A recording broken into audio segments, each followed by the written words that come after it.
So Doug, one of the things that occurred to me when you were talking was the Socratic idea that an unexamined life is not worth living, and you seem to be suggesting that an unexamined business is not worth growing, that you really, really need to give it some thought before you just decide that your mid-level business, your sub-100 employee business needs to be the next Apple or Google or whatever, right?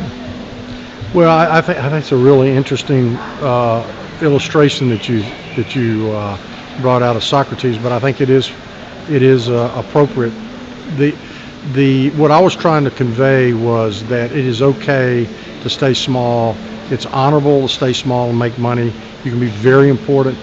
The business might not have the same value as scaling, but not every business is meant to be scale, and so to suggest that you're not successful as an entrepreneur if you don't have a large national scale business, I think is a misnomer.